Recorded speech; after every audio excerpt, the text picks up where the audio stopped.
Yes, if you'd like to present, just you can start your present speech if you would like. Yes. The violence in the movie, there is our topic for good for children or not.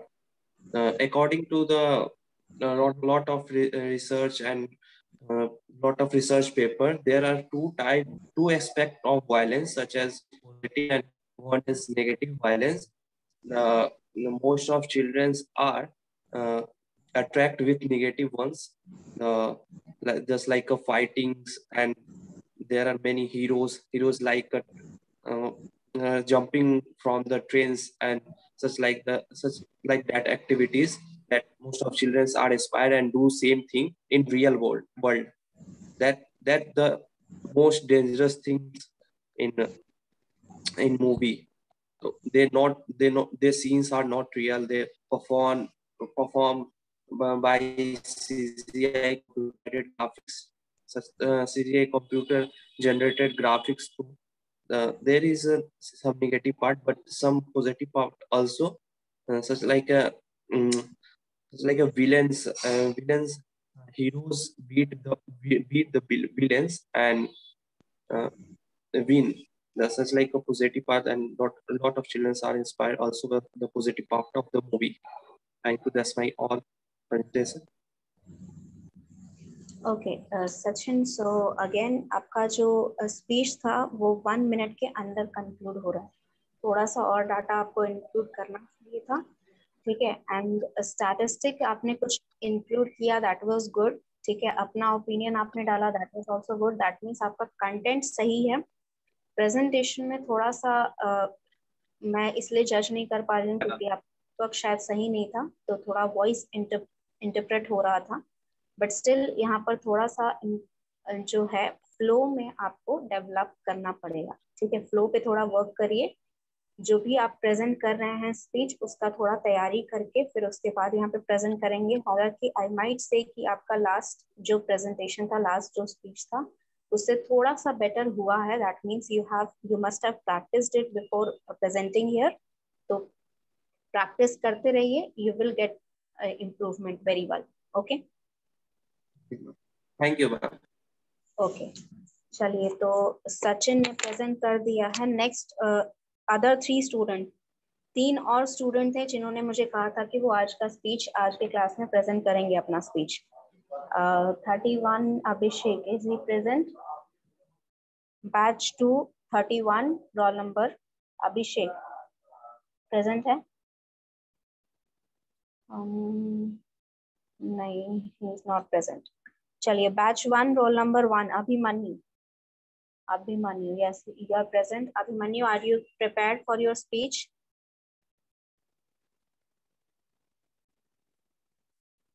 Abhimanyu, please respond. आप prepare हैं speech के लिए? Okay, he is not in the class. चलिए, ठीक है. अभिमन्यु नहीं है. Roll number 44 role number batch 1 भी नहीं प्रेजेंट है. चलिए, तो जिन 4 लोगों ने कहा था उसमें से एक सचिन थे जिसने प्रेजेंट कर दिया है. बाकी 3 लोग अभी प्रेजेंट नहीं है क्लास में.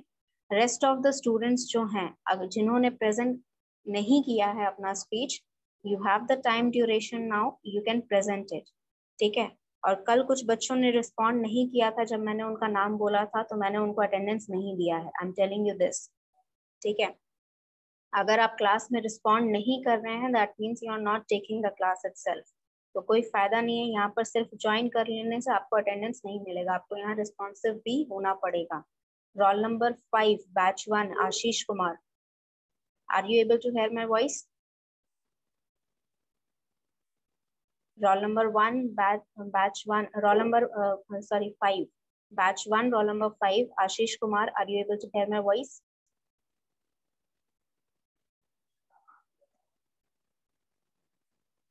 If you are not going to respond, then I'm just going to put you in the waiting room. ठीक है. यहाँ पर मैं नहीं रखूंगी आपको क्लास में अगर आप रिस्पॉन्ड नहीं कर रहे हैं तो. ओके. नेक्स्ट वुड बी वर्षा का हो गया है. Sonu, yes, batch 1 roll number 27 Sonu. Yes ma'am. हाँ, लास्ट क्लास कब अटेंड की थी बच्चे आपने? कल नहीं लास्ट क्लास मैम, तो अटेंड नहीं किया था, उससे पहले कब अटेंड किया था? मैम कई दिनों के बाद कर रहे हैं। बहुत दिन के बाद कर रहे हैं, चलिए ठीक है। यस मैम, आज रेगुलर रेगुलर करेंगे मैम।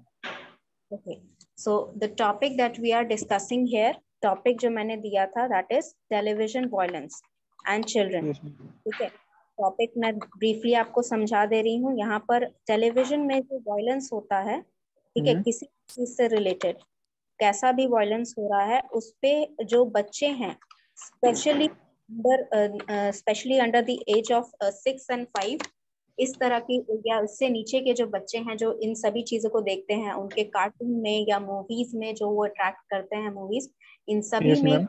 इफेक्ट पड़ता है उसके वायलेंस का। जैसा छोटा भीम जैसा कार्टून हो गया, उसमें भी बहुत ज्यादा वायलेंस दिखाया जाता है। मार्वल्स की मूवी हो गई जिसमें बच्चे बहुत ज्यादा अट्रैक्टिव होते हैं उससे, जो देखते हैं उन सभी चीजों में भी बहुत ज्यादा violence दिखाया जाता है। तो उस पे क्या इफेक्ट पड़ता है स्टूडेंट्स, बच्चों की लाइफ पे या बच्चों की यस डिसिप्लिन पर, वो आपको बताना है। Yes ma'am. Yes ma'am. Understand? या will you you, got it ma'am. How much time do you require to prepare the speech? Sorry ma'am. कितना टाइम आपको चाहिए ये स्पीच प्रिपेयर करने के लिए? नेक्स्ट क्लास में ma'am. Are you sure? Yes ma'am. Okay, चलिए ठीक है, then next class will be tomorrow. चलिए ठीक है, tomorrow you will be able to present, so I have please don't be absent. And अगर एब्सेंट हो रहे हैं, मुझे स्पेसिफिक रीजन चाहिए कि क्यों आप एब्सेंट हुए थे, ठीक है? Yes ma'am. Okay, ma'am next. Sorry, आपकी आवाज कभी कभी रुक जा रही है बीच में। बच्चे नेटवर्क इशू होगा ऑब्वियसली, सबका नेटवर्क यहाँ पर ठीक नहीं चल रहा है, कुछ बहुत ज्यादा अच्छा नहीं चल रहा है। Yes ma'am.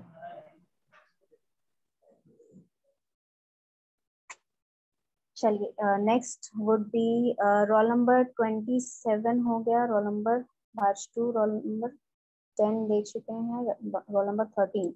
यस मोनिका, आपने कल भी रिस्पॉन्ड नहीं किया था, batch 2 roll number 13। Yes ma'am. हाँ बच्चे बताइए, आपका स्पीच तैयार हुआ कि नहीं हुआ? You have been attending regular. ये मत बोलिएगा कि क्लासेस आप आए नहीं थे, मैंने आपकी देखा है अटेंडेंस, आप रेगुलर क्लासेस अटेंड कर रहे हैं, उसके बावजूद आप यहाँ पर प्रेजेंट नहीं कर रहे। मैम स्पेसिफिक मैं रीजन? कोशिश करती हूँ बट प्रिपेयर नहीं होता है, मुझे पता नहीं चलता कि कैसे करना है। सी डू वन थिंग, यहाँ पर ये प्रॉब्लम आप डिस्कस नहीं करेंगे तो फिर मैं इसका सोल्यूशन कैसे बताऊंगी आपको? देखिए, करना क्या है आपको, पहली बात तो बेसिक स्ट्रक्चर दिमाग में रखो, ठीक है? किसी भी स्पीच का बेसिक स्ट्रक्चर आप दिमाग में रखिए। सबसे पहले इंट्रोडक्शन, फिर बॉडी, फिर आपका कंक्लूजन होता है। इन तीनों में लिखना क्या क्या होता है? इंट्रोडक्शन में आपको ये चीज लिखनी है कि जो टॉपिक के बारे में आप बात कर रहे हैं वो टॉपिक, आप बता सकते हैं कि आपको ये टॉपिक कहाँ से मिला, या आप बता सकते हैं कि ये टॉपिक से आप क्या कहाँ से डाटा लेके आए हैं। ये सारी चीजें आप इंट्रोडक्शन में लिख सकते हैं, ठीक है? टेलीविजन में कहाँ कहाँ किस किस जगह पे वॉयलेंस दिखाया जाता है, ये चीज मेंशन कर सकते हैं। बॉडी पार्ट जो होता है वो प्योरली इंफॉर्मेटिव होता है, यानी कि वहां पर आपको इंफॉर्मेशन डालना है, ठीक है? जैसे कोई सर्वे का डाटा हो गया, जैसे मतलब आपने अपने से अगर कोई सर्वे किया है, खुद से कोई सर्वे किया है तो उसका कोई डाटा हो गया, ये सारा डाटा आपका बॉडी में आता है, स्पीच के बॉडी पार्ट में आता है। कंक्लूजन पार्ट में आप लिखते हैं कि उसका आपके ओपिनियन से जो डाटा है, ठीक है, और जो जो भी प्रॉब्लम इशू हम लोग बात कर रहे हैं उसका क्या ओपिनियन, आपके ओपिनियन से क्या असर पड़ रहा है, अच्छा असर पड़ रहा है, बुरा असर पड़ रहा है। अगर बुरा असर पड़ रहा है तो उसे किस तरह सही किया जाए, अगर अच्छा असर पड़ रहा है, अगर अच्छी बात है ये सारी चीज, तो उसको कैसे इनकरेज किया जाए। ये सारी चीजें आपको इस पार्ट में लिखना होता है। इसके लिए आपको बेसिकली थोड़ा सा रिसर्च करना पड़ेगा, गूगल से रिसर्च करिए या जो भी डाटा आप कलेक्ट करना चाहते हैं। जैसे मैंने कहा था, आपका बचपन का एक्सपीरियंस, अगर आपने बचपन में कोई ऐसा कार्टून देखा या कोई ऐसा मूवी देखा या कोई ऐसा सीरियल देखा जिसमें वायलेंस होता था और जो स्पेसिफिकली बच्चों के लिए ही बनाया गया है, क्योंकि अडल्ट मूवीज में तो ऑलरेडी वहां पर वायलेंस हो रहा है तो वो कोई बड़ी बात नहीं है, वो हमारा काम है कि हम अडल्ट मूवी बच्चों को ना दिखाएं। लेकिन जो स्पेसिफिकली बच्चों के लिए कंटेंट बनाया जा रहा है टेलीविजन में या किसी भी ऐसे एरिया में जो बच्चे देखते हैं विजुअल, उससे हम कैसे वहां पर किस तरह वहां पर हम इम्प्रोवाइज कर सकते हैं, ये लिखना है आपको। अगर फिर भी स्ट्रक्चर में प्रॉब्लम आ रहा है तो आप एक बार लिख के देखो, आप मुझे सेंड कर दो, मैं करेक्शन करके आपको भेज दूंगी, ठीक है। लेकिन ओके आप वो वहां पर लेके बैठेंगे तो नहीं होगा सोल्यूशन, ठीक है। Okay ma'am, next time I will try. ठीक है, तो I am giving you a little bit time. तो 11 तक मैं 11 फरवरी तक मैं ये एक्सपेक्ट करती हूँ कि आप प्रेजेंट कर देंगे, ठीक है। उससे पहले कर सकते हो, लेकिन ट्राई करो कि उससे पहले आप प्रिपेयर करो पूरी तरह, ठीक है। Okay ma'am. Yes, next student would be okay 13, roll number 22, Saurabh, batch 2, roll number 22, Saurabh. Respond करना है या नहीं करना है? If you don't want to respond you can just leave the class yourself. अपने से म्यूट कर लीजिए बच्चे, खुद से म्यूट कर लीजिए, you are able to mute yourself.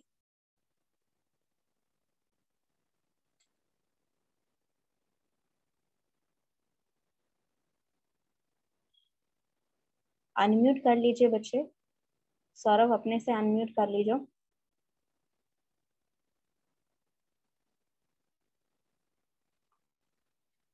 Okay, rest of the students जो हैं यहाँ पर ऑलरेडी प्रेजेंट कर चुके हैं, Priyaranjan, Varsha and Sachin, and if anyone else who has presented, ठीक है। आपका नेक्स्ट जो एक्टिविटी है, ठीक है, उसके लिए आपको you have to prepare a story, ठीक है। आपको एक स्टोरी प्रिपेयर करनी है। टाइम बहुत ज्यादा है, ऐसा नहीं कि तुरंत प्रेजेंट करना है, क्योंकि इसके बाद कुछ हम क्वेश्चंस वगैरह कर लेंगे बेसिकली। लेकिन ये नेक्स्ट एक्टिविटी का अभी से मैं बता दे रही हूँ जिन लोगों ने ऑलरेडी स्पीच प्रेजेंट कर दिया है। Saurabh, if you are not able to communicate with audio, आप यहाँ चैट बॉक्स में मुझे रिस्पॉन्ड करो। अगर ऑडियो में कुछ प्रॉब्लम आ रही है नेटवर्क में तो मुझे चैट बॉक्स में रिस्पॉन्ड करो, so that I know you are responding. Yes, तो जो स्टूडेंट ऑलरेडी कर दे चुके हैं अपना स्पीच, उनके लिए नेक्स्ट टॉपिक है, नेक्स्ट एक्सरसाइज है, आपको स्टोरी बतानी है। स्टोरी आपका किसी भी तरह का स्टोरी हो सकता है, लेकिन ट्राई करिए कि वो क्लासरूम के डेकोरम के अंदर आता हो टॉपिक, कुछ भी नहीं बोलना है, ठीक है। आपका एक बेसिक स्ट्रक्चर रहना चाहिए जो कि आप क्लास में शेयर कर सके, ओवर शेयरिंग नहीं करना है यहाँ पर, ठीक है। बहुत कुछ चीजें होती हैं जो आप क्लासरूम में या टीचर से शेयर नहीं करना चाहिए अकॉर्डिंग टू सम प्रॉपर्टी, ठीक है। तो वो एक तरीके से आपको यहाँ पर एक स्टोरी प्रेजेंट करनी है। अगर डाउट हो रहा है कि किस तरह का टॉपिक सही रहेगा या किस तरह का टॉपिक गलत हो सकता है प्रेजेंट करने में, तो वो स्टोरी आप प्रेजेंट करिए जिसमें मॉरल हो, ठीक है। आप अपनी खुद की स्टोरी बता सकते हैं या फिर आपने कहीं कोई स्टोरी देखी होगी, सुनी होगी, उस स्टोरी को आप यहाँ पर बता सकते हो। प्रेजेंटेशन स्किल्स यहाँ पर जज की जाएंगी, ना कि आपकी स्टोरी। अगर आपकी खुद की स्टोरी है तो मैं थोड़ा सा, अगर कुछ एरर होगा, करेक्शन करना होगा तो मैं आपको बता दूंगी। अदरवाइज आपको यहाँ पर ध्यान देना है कि आप किस तरह एक स्टोरी को प्रेजेंट करते हैं। जैसे स्पीच आपने प्रेजेंट की, तो स्पीच में कई बार आप डिटैचमेंट क्रिएट हो जाता है आपका इमोशनली, वो दैट इज एनफ। लेकिन आपका जो स्टोरी रहता है उसमें आपको प्रेजेंटेशन, उसमें आपको अच्छे से प्रेजेंट करना होता है, उसमें आपको इमोशनली इन्वॉल्व रहना होता है। अगर आप अपनी खुद की स्टोरी स्पेसिफिकली अगर बता रहे हैं, दैट मीन्स कि आप यहाँ पर अगर वहां पर एक हैप्पी मोमेंट बता रहे हैं तो आपको खुश रहना है। अगर आप सैड मोमेंट बता रहे हैं तो आपको सैड इमोशंस डिस्प्ले करने हैं, ठीक है। ये सारी चीजें ध्यान में रखनी है। अगर किसी को नहीं समझ में आया, जिन्होंने ऑलरेडी स्पीच प्रेजेंट कर दी है, उनके लिए ये टॉपिक है, you have to prepare a story. अगर डाउट हो रहा है कि किस तरह का स्टोरी हम क्लास में प्रेजेंट करें, तो आप मॉरल स्टोरी चूज कर सकते हैं। मॉरल मतलब कुछ ऐसा जो आपको लाइफ में सीखने के लिए मिले, ठीक है, जो आपकी लाइफ के लिए हेल्पफुल हो, अगर वो चीज आप लाइफ में इम्प्लीमेंट करते हैं। All right, yes. Saurabh, are you still not able to answer me? Saurabh, अगर आप रिस्पॉन्ड नहीं करते हैं किसी भी तरह से तो मुझे फिर क्लास से आपको निकालना होगा। अगर आपका ऑडियो में दिक्कत आ रहा है तो चैट बॉक्स में मुझे रिस्पॉन्ड करिए। Am I audible to you Saurabh? Batch 2 roll number 22 Saurabh, are you able to hear my voice और not?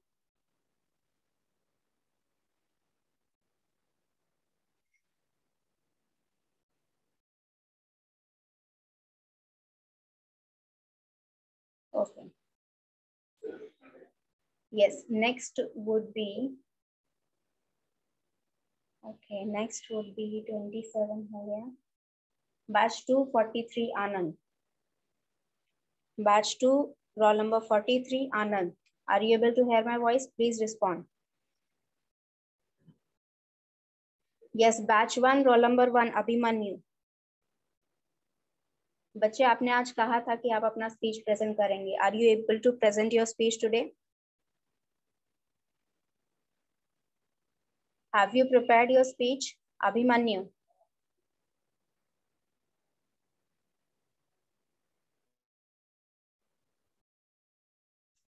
Yes, batch 2 roll.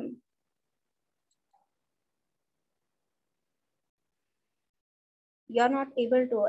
Is there any issue? क्या स्पेसिफिक इशू है? नेटवर्क इशू है या हेल्थ इशू है?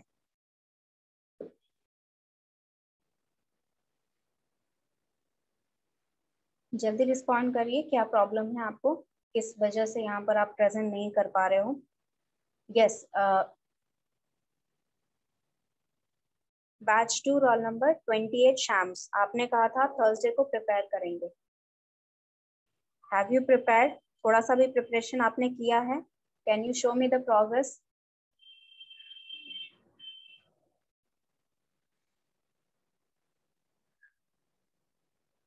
Okay Abhimanyu, if you have any problem like this तो I prefer कि आप यहाँ सिर्फ अटेंडेंस के लिए क्लास ना करें, जब आप अटेंटिव हो तभी क्लास करें, ठीक है?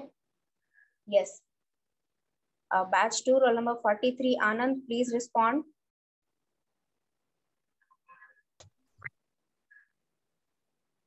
बैच 2 रोल नंबर 43 आनंद। दे दिया है? कब दिया था? अच्छा 43, यस कल यस लास्ट क्लास आपने दे दिया, चलिए ठीक है। यस शाम्स, आपने प्रिपेयर कर लिया है अपना स्पीच? आप बोले थे कल देंगे मुझे, दैट मीन्स थर्सडे को आप बोले थे आप प्रिपेयर करके मुझे दोगे स्पीच। तो थर्सडे को मतलब यानी कि कल आपने अगर बोला है देने के लिए तो आपके पास कुछ प्रिपरेशन होना चाहिए।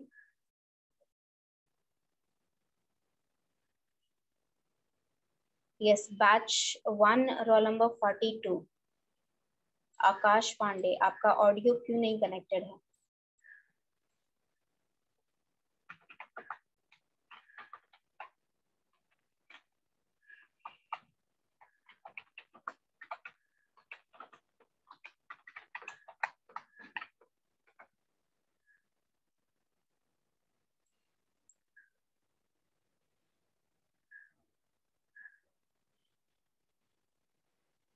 Okay yes, rest of the student जो हैं सचिन, प्रियारंजन, वर्षा एंड आनंद, आपने अपना स्टोरी प्रेजेंट कर दिया है। तो नेक्स्ट टॉपिक मैंने एक्सप्लेन कर दिया है। If you have any doubt you can ask me, I will repeat it again. आपको एक स्टोरी बतानी है यहाँ क्लास में। स्टोरी ऐसी होनी चाहिए जो आप एक्चुअल में प्रेजेंट कर पा रहे हैं, मतलब ऐसा कंटेंट रहना चाहिए कि उसमें कुछ वैसा नहीं रहना चाहिए जो आप क्लास में नहीं बोलना चाहिए आपको, ठीक है? अच्छे से प्रेजेंट करना है एक स्टोरी को प्रिपेयर करके। स्टोरी में आपका यहाँ पर प्रेजेंटेशन स्किल्स ज़्यादा जज किए जाएंगे, ना कि आपका कंटेंट। अगर आपको लगता है कि आपकी अपनी लाइफ में कुछ ऐसा है जो मॉरल तरीके से कुछ आप प्रेजेंट कर सकते हैं या क्लास में, तो आप प्रेजेंट करना चाहें तो कर सकते हैं। Otherwise you can take ideas from other media, ठीक है? आप अदर सोर्सेज से यहाँ पर कोई भी स्टोरी ला सकते हैं, उसको अच्छी तरह प्रेजेंट कर सकते हैं। Again, let me tell you, before practicing, do not present here in the class. बिना प्रैक्टिस किए आप प्रेजेंट नहीं करेंगे, क्योंकि उससे कोई फायदा नहीं होता है। ना आप इम्प्रूव कर रहे हैं, ना ही यहाँ अच्छा मटेरियल मिल रहा है क्लास को देखने के लिए, अच्छा एग्जाम्पल नहीं मिल रहा है क्लास को देखने के लिए। Understood? So what you will do, you will yes, yes, you will prepare something very nice. ठीक है, आपका कंटेंट कैसा भी रहे, आप अच्छे से प्रिपरेशन करेंगे उस चीज का, और उसके बाद आप प्रेजेंट करेंगे. ऑलराइट. स्टोरी का टॉपिक कुछ भी हो सकता है. अगर आपको डाउट हो रहा है कि क्लास में क्या सही रहेगा बोलना, क्या नहीं सही रहेगा, क्लास के डेकोरम के हिसाब से रहेगा या नहीं रहेगा, तो आप मॉरल स्टोरी चूज कर सकते हैं, जो कि सेफ प्लेस रहता है प्रेजेंट करने के लिए. ठीक है. Yes, roll number batch 2, roll number 8, Saurav Raj. बच्चे, आप कब से मेरी क्लास अटेंड कर रहे हैं? लास्ट क्लास आपने अटेंड की थी सौरव राज?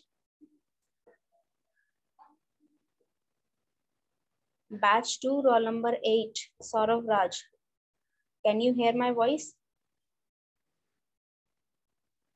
अगर नेटवर्क में कोई इश्यू है तो आप चैट के थ्रू रिस्पॉन्ड कर सकते हैं, लेकिन बिना रिस्पॉन्स किए आप क्लास में नहीं रहेंगे. बैच 2, रोल नंबर 8, सौरव राज.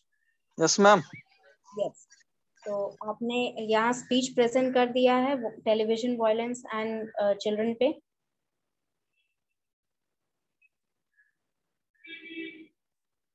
नहीं मैम, नो मैम. कब प्रेजेंट करेंगे बच्चे? कल कर देंगे ma'am. If you are sure only then say it like that. ठीक है, आप ऐसे मत बोलिए कि बस प्रेजेंट करने के लिए नहीं प्रेजेंट करना है. आपको अच्छे से प्रिपेयर होना है, तैयारी करनी है, उसके बाद ही आप प्रेजेंट करेंगे. And if you are absent tomorrow, तो फिर मुझे अच्छे से रीजन भी चाहिए कि आप क्यों यहाँ पर एब्सेंट हुए थे. Yes, tomorrow you will present, right? तो 10. चलिए ठीक है. Batch 2, roll number 12, Sonali Singh. Batch 2, roll number 12, Sonali Singh. Sonali, are you able to hear my voice?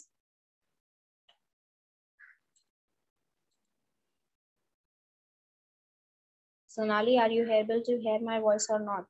Yes, batch 1, roll number 24, Raj. Have you presented the speech or not? Sonali and Raj, please respond.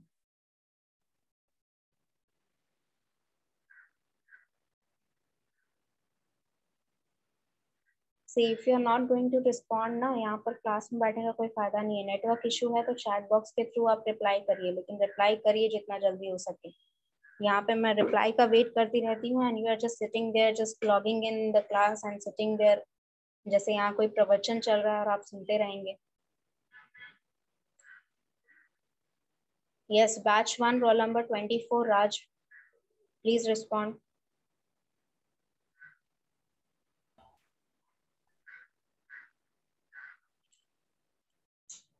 Batch 2, roll number 12, Sonali Singh. Either one of you respond or you are going to, I'm going to have to put you in the waiting room again. Network issue हो रहा है, audio में दिक्कत हो रही है, तो you can just write it in the chat box. What is your issue?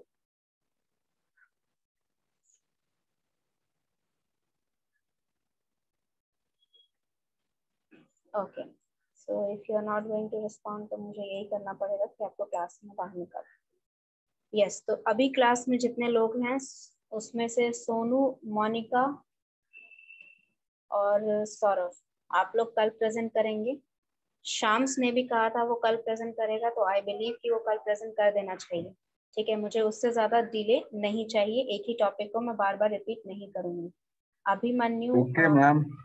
Yes, Abhimanyu, will you be able to present tomorrow और नॉट? आप कल प्रेजेंट कर पाएंगे या नहीं कर पाएंगे, आप स्पेसिफिकली मुझे बता दें.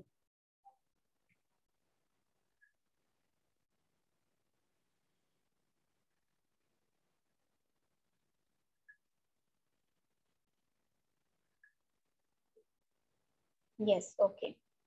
चलिए ठीक है, तो आई एम पुटिंग यू है ज्वाइन फॉर नेक्स्ट क्लास. तो please if you have any issue, आप पहले ही इन्फॉर्म कर दे ताकि कोई प्रॉब्लम ना हो, अदरवाइज फिर यहाँ पर आपका डिले लगता जाएगा. ठीक है, चलिए. तो today let's discuss a few things. यहाँ पर एक एग्जाम्पल है मेरे पास. ईमेल सॉरी ऐसे राइटिंग का जो मैंने आपको बताया था, एक एग्जाम्पल है ऐसे का, वो मैं यहाँ पर शेयर करना चाहती हूँ कि किस तरह यहाँ पर एग्जाम्पल आप लिख सकते हैं, कैसे आप ऐसे कैसे कोई ऐसे लिखता है, उस टाइप का एग्जाम्पल है एक छोटा सा, वो मैं शेयर कर रही हूँ यहाँ पर।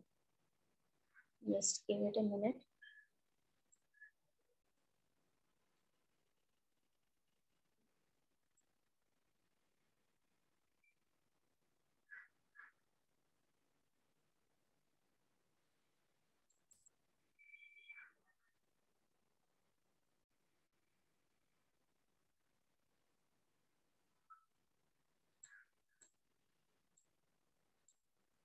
यस, ये आपका एक एग्जाम्पल है ऐसे का, ठीक है। Everyone should stay in school until the age of 18। To what extent do you agree और डिसअग्री, ये आपका टॉपिक है, यानी कि टॉपिक ये है, टॉपिक समझा दे रही हूँ कि हर एक स्टूडेंट को और हर एक बच्चे को जब तक वो 18 साल का नहीं हो जाता उसे स्कूल में रहना कंपलसरी है। फॉर एग्जाम्पल यहाँ पे अभी भी कुछ स्टूडेंट्स हैं जो 18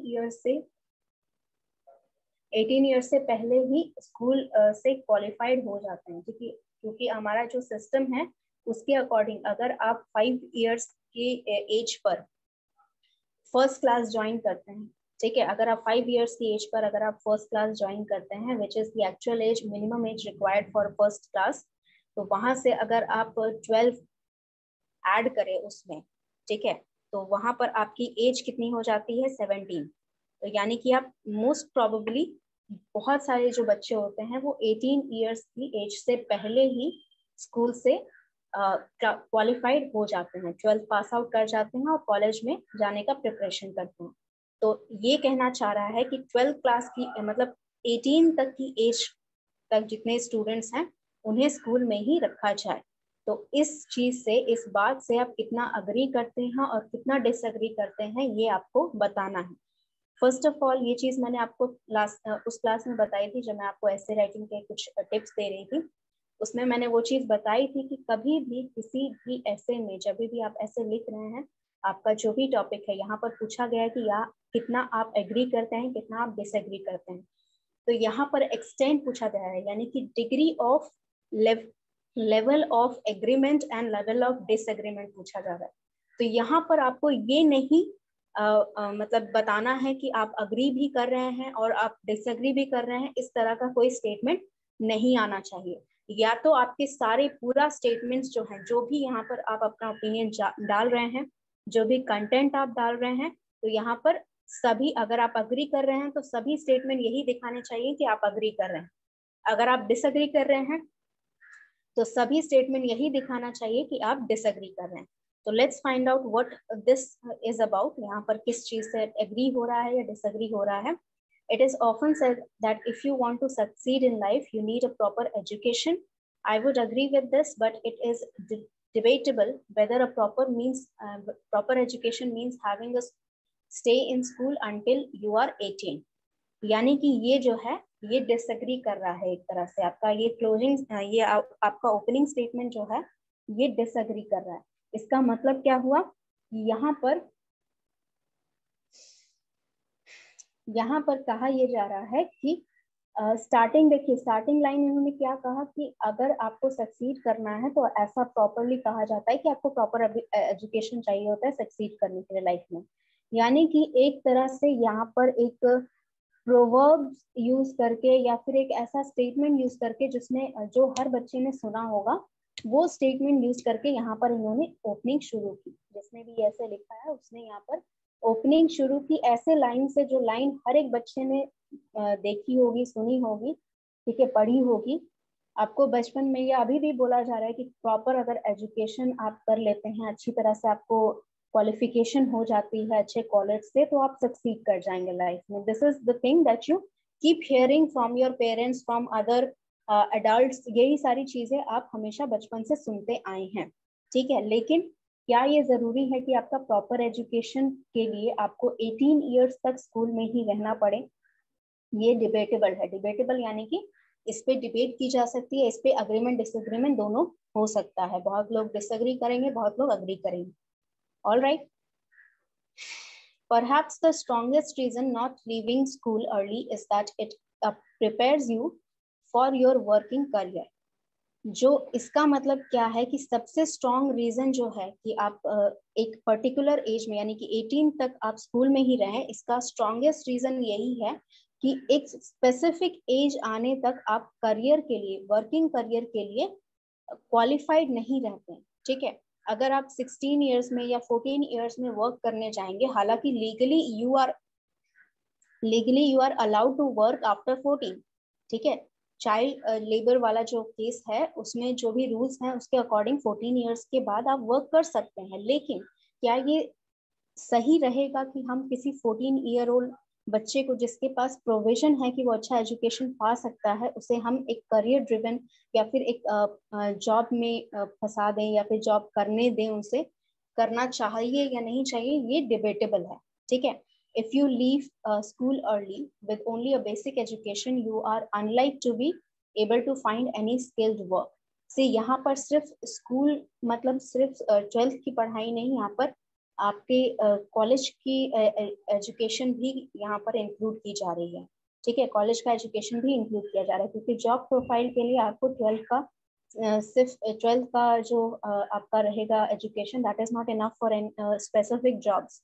ठीक है, जॉब प्रोफाइल के लिए, बहुत सारे जॉब प्रोफाइल के लिए आपको ग्रेजुएट होना जरूरी होता है, तो ये ग्रेजुएशंस भी इंक्लूड कर रहा है। ठीक है, एजुकेशन ड्यूरेशन जो है वो ग्रेजुएशन भी इंक्लूड कर रहा है। तो यहाँ पर ये बताया जा रहा है कि बहुत सारी बेसिक चीज जो होती हैं वो हमारे स्किल सेट्स जो होते हैं वो हमें स्कूल से अगर हम पहले ही निकल जाते हैं, मान लीजिए ड्रॉप आउट अगर कर लेते हैं हम, ठीक है, 14 इयर्स के बाद 16 इयर्स के बाद हम ड्रॉप आउट कर लेते हैं, तो उस केस में हमें कुछ मेजर स्किल सेट्स जो होते हैं वो हम नहीं लर्न कर पाते हैं। Indeed, the education you receive between the age of 16 and 18 is crucial for anyone who does not want a lifestyle of unskilled work in a factory. मतलब अगर आप स्पेसिफिकली कोई ऐसा एजुकेशनल करियर चाहते हैं जहां पर आपको स्पेसिफिक कुछ चीजें पता होनी चाहिए, फॉर एग्जांपल अगर आप आईटी के जॉब के लिए क्वालिफाई करना चाहते हैं, तो आप 16 to 18 के बीच में ये ऐसी एज रहती है जहां पर आपको बहुत आराम से इसके ऑफलाइन क्लासेस भी मिल जाएंगे, स्कूल में भी पढ़ाया जाएगा, कॉलेज में भी पढ़ाया जाएगा, wherever you go, if you choose that particular field, आपको वो चीजें स्पेसिफिकली पढ़ाई जाएंगी। लेकिन अगर आप ये सब चीजें नहीं पढ़ते हैं तो आपको बहुत कम क्वालिफाइड रहते हैं किसी भी जॉब के लिए। जैसा कि मैंने कहा, स्पेसिफिक चीजें जो होती हैं, स्पेसिफिक रोल्स जो होते हैं आपके एजुकेशन के लिए, वहां पर आपको ये सारी चीजें बहुत काम आती हैं, जो आपको बिटवीन द एज ऑफ 16 और टू 18 जो पढ़ाई होता है आपका। यानी कि स्पेसिफिकली ये कहना चाह रहा है कि 11th 12th और आपका कॉलेज का जो करियर है फर्स्ट ईयर सेकेंड ईयर में, वो सारे बेसिक स्किल्स आपको सिखाए जाते हैं जो कि आपको एक अच्छे जॉब प्रोफाइल के लिए सही रहता है। ठीक है, another compelling reason for remaining in school until 18 is that school provides moral and social education too. यानी कि स्कूल जो है वो आपका moral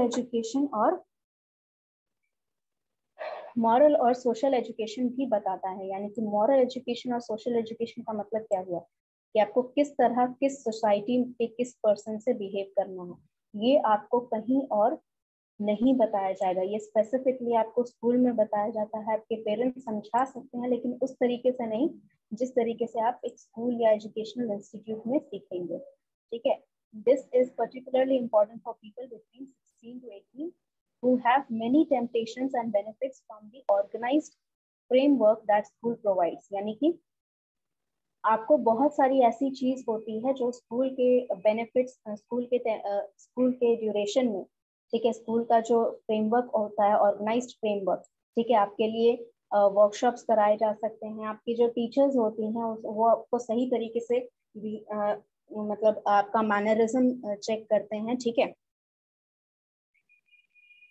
if you are not behaving properly in the classrooms, तो आपको पनिशमेंट दिया जाता है। वो क्यों दिया जाता है? इसलिए क्योंकि किसी को इंसल्ट किया आपने या कुछ गलत किया, तो क्या फर्क पड़ेगा अगर आप गलत कर रहे हैं? फर्क ये पड़ेगा कि आप सोशल नहीं हो पाएंगे। ठीक है, आपको लोग पसंद नहीं करेंगे, आप बहुत सारे लोगों के साथ बैठ के काम नहीं कर पाएंगे अच्छे से। ये सारी जो टेम्पटेशंस होते हैं, ये सारी जो चीजें होती है, टेम्पटेशंस मतलब वो चीजें जो आप रेजिस्ट नहीं कर सकते, ठीक है।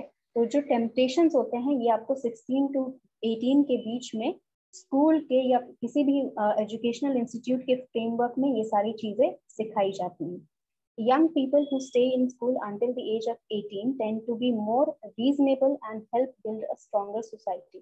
यानी कि अगर 18 एज ग्रुप तक अगर आप एजुकेशनल इंस्टीट्यूट में रहते हैं तो आप बहुत ज्यादा रिस्पॉन्सिबल हो जाते हैं, ठीक है। आपके ऊपर रिस्पॉन्सिबिलिटी रहती है कुछ करने की, आप रिस्पॉन्सिबल रहते हैं, आप जवाबदेही समझ जाते हैं, यानी कि आपको किसी को आंसर करना पड़ेगा, आपने कुछ गलत किया तो ये चीज आप समझ जाते हैं, और ये चीज हेल्प करती है स्ट्रॉन्ग सोसाइटी बिल्ड करने में, ठीक है। There are, however, equally strong argument against making school compulsory under the age of 18. Such argument is that not everyone is academic and some people benefits from the vocational training. यानी कि ये जो argument है कि जरूरी नहीं है, compulsory नहीं बनाना चाहिए कि आपको एजुकेशन 18 तक ही रखा जाए, ठीक है, क्योंकि बहुत सारे लोग जो होते हैं वो अकेडमिक करियर नहीं चूज करते हैं, वो वोकेशनल कोर्सेज या वोकेशनल ट्रेनिंग से अपना करियर बना सकते हैं। For instance, some who wants to become a car mechanic may find better training and more satisfaction in an apprentice scheme. यानी कि अगर किसी को कार मैकेनिक बनना है तो instead of taking a school, क्योंकि स्पेसिफिक इस चीज के लिए कोई स्कूल नहीं है जो आपको कार मैकेनिक बनना सिखाए, तो इंस्टेड ऑफ टेकिंग स्कूल आपके लिए बेटर रहेगा, ज्यादा सेटिस्फैक्टरी रहेगा कि आप अप्रेंटिस स्कीम यानी किसी के अंडर काम करने का एक तरह से इंटर्नशिप, ठीक है, ये आप ज्यादा बेनिफिशियल रहेगा इस टाइप के आपका जो कार मैकेनिक के टाइप का जो भी आपका जॉब प्रोफाइल है उसके लिए। If you want to become that you must have more experience than any education from which you can any education that you will get from institute. Another eligible argument is that in today's society young people are maturing even more quickly and are able to make their own life decision by the end of 16. यानी कि आजकल की society में, ठीक है, today's world young people जो young लोग हैं वो मेच्योर ज्यादा जल्दी हो जा रहे हैं और अपना खुद का लाइफ डिसीजन वो लोग एट द एज ऑफ 16 वो लोग अपना खुद का लाइफ डिसीजन ले सकते हैं। So can you tell me what is the conclusion of this essay? इस ऐसे में दोनों ही पॉइंट मेंशन किए गए हैं, दैट मीन्स यहाँ पर ये ऐसे नहीं लिखा गया है, ये ऐसे का मटेरियल दिया गया है आपको, ठीक है, ये ऐसे का मटेरियल दिया गया है और इस पे आप चाहें तो ऐसे लिख सकते हैं। ये जो टॉपिक है इसके ऊपर आप ऐसे चाहें तो लिख सकते हैं, लेकिन ये जो है ये ऐसे का मटेरियल दिया गया, यानी कि ये सारी चीजें, ये सारे आर्ग्यूमेंट्स आप जो हैं अपने ऐसे में इंक्लूड कर सकते हैं। तो अगर आपको अग्री करना है या डिसअग्री करना है तो इस हिसाब से आप यहाँ पर इंक्लूड कर सकते हैं कि क्या आप अग्री कर रहे हैं या आप डिसअग्री कर रहे हैं about any of these things. So do one thing, ये आपका होमवर्क है फॉर दो स्टूडेंट्स, ठीक है, जो भी यहाँ पर क्लास में है। आप स्पीच का प्रिपरेशन कर रहे हैं that is all right, but ये भी आपका होमवर्क है, ये साइड बाय साइड करते रहिएगा, क्योंकि नेक्स्ट आपसे यही पूछूंगी मैं इस टॉपिक पर, everyone should stay in school until the age of 18। इस पे आप ऐसे लिखेंगे।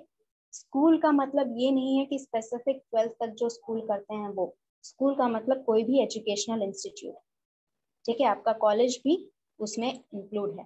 तो ये स्कूल या कॉलेज जो भी आपका है, if you want to be educated और बी आपका जो ये कंपलसरी है, ठीक है, शुड का मतलब होता है कि कंपलसरी, तो everyone should stay in the school until the age of 18, यानी कि कहना ये चाह रहा है कि आपको कंपलसरी होना चाहिए क्या कि 18 एज तक आप स्कूल करें ही करें, ये पूछा जा रहा है। तो आप अग्री कर रहे हैं, डिसअग्री कर रहे हैं, इस पे एटलीस्ट पूरा ऐसे नहीं तो कम से कम आप अपना कंक्लूजन लिखिए कि क्या सोचते हैं आप इस टॉपिक के बारे में। Did you get my point? सबको समझ में आया क्या करना है? यहाँ पर आपको सिर्फ अपना ओपिनियन लिखना है कि आप इस टॉपिक के बारे में खुद क्या सोचते हैं, ठीक है। जरूरी नहीं है कि आप स्पीच लिखो, जरूरी नहीं है कि आप ऐसे लिखो, सिर्फ यहाँ पर मुझे अपना ओपिनियन लिख के बताइए कि अंडर द एज ऑफ 18 यानी कि 18 साल की एज तक आपको एजुकेशनल इंस्टीट्यूट में रहना कंपलसरी होना चाहिए या नहीं होना चाहिए।